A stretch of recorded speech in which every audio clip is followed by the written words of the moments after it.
Pemirsa, bahasa Indonesia akhirnya berhasil ditetapkan menjadi bahasa resmi atau official language dalam Konferensi Umum UNESCO. Kita gagal dalam beberapa aspek pembentukan negara bangsa. Kita nak bentuk manusia Malaysia tu, gagal kita. Indonesia tu, mereka berjaya 100%. Kita tak berjaya. Bahasa Indonesia as an official language of the German Conference.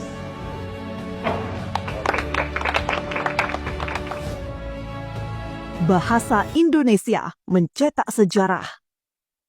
Untuk pertama kalinya, bahasa yang lahir dari semangat Sumpah Pemuda ini kini diakui sebagai bahasa resmi dalam forum internasional di Majelis PBB.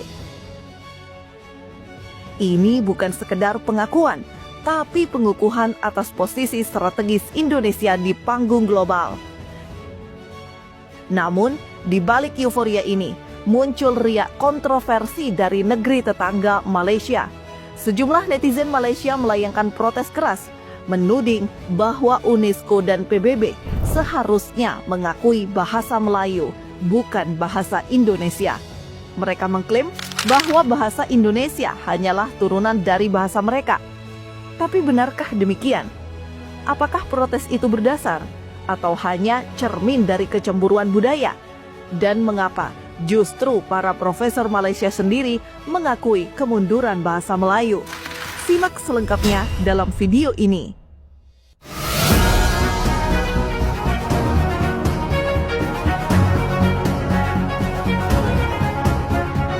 Pancasila, Pancaazimat, Trisakti harus kita pertahankan terus. Malahan harus kita pertumbuhkan terus.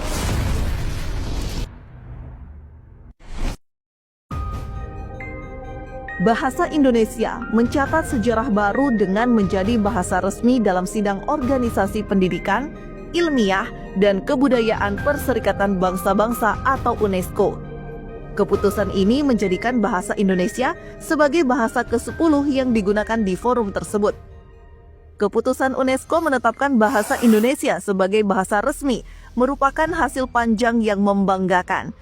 Bahasa Indonesia akan digunakan dalam dokumen dan sidang UNESCO, menambah nilai strategis dan kebanggaan bangsa.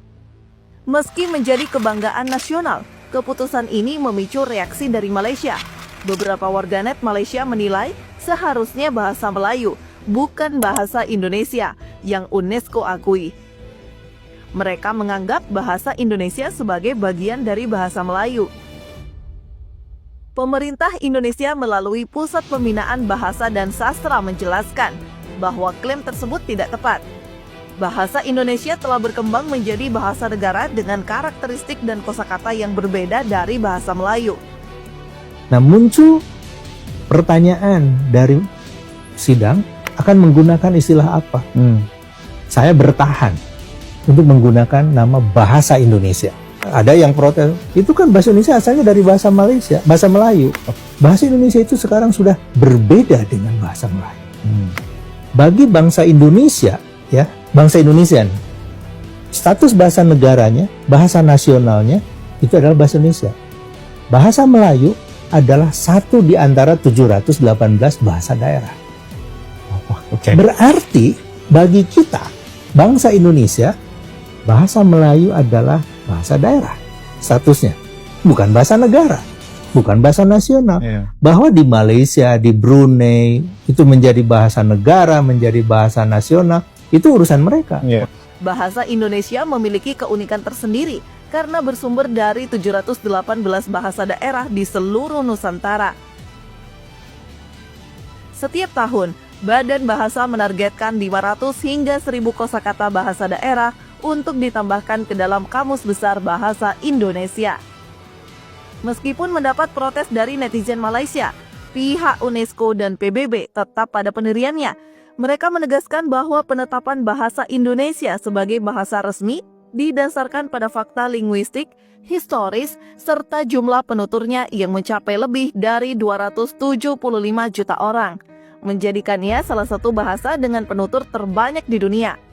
PBB menekankan bahwa pengakuan ini adalah bentuk apresiasi terhadap kontribusi Indonesia dalam bidang pendidikan, ilmu pengetahuan, dan budaya di tingkat global. Reaksi dari warga Malaysia tidak memengaruhi keputusan tersebut, karena proses pengakuan ini telah melalui penilaian independen dan objektif sesuai prosedur internasional. Tidak hanya mempermasalahkan bahasa Indonesia yang resmi menjadi bahasa internasional, netizen Malaysia pun mengklaim bahwa Indonesia setuju bahasa Melayu menjadi bahasa ASEAN. Pemerintah Indonesia menegaskan jika klaim tersebut tidak benar. Faktanya, Indonesia tetap mengajukan bahasa Indonesia sebagai bahasa resmi ASEAN.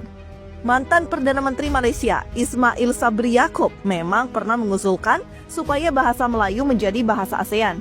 Tentu saja hal ini menuai berbagai polemik. Justru, banyak kalangan dari budayawan Indonesia menilai jika bahasa Indonesia lah yang seharusnya menjadi bahasa resmi ASEAN. Hal itu tidak lepas dari alasan yang kuat bahwa bahasa Indonesia telah jauh berkembang, bahkan telah dituturkan oleh lebih 200 juta orang. Angka tersebut tentu jauh berbeda jika dibandingkan dengan bahasa Melayu yang hanya 19 juta saja.